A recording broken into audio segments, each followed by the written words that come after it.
Saan ba magandang mag-ipon? Sa piggy coin ba? Or dito sa organizer, it's like a photo organizer na talagang mo organize yung mga paper bills mo. Or pwede mo rin naman ilagay dito yung bills and also yung mga coins.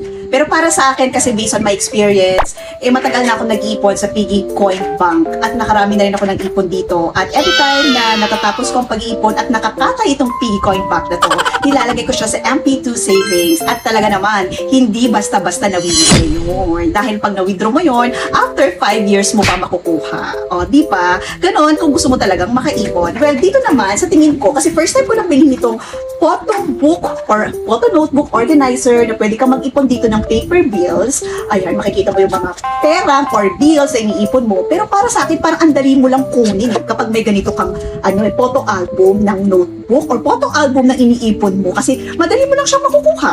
Ayan, kunyari, na-tempt ka, kailangan mo, dudukutin mo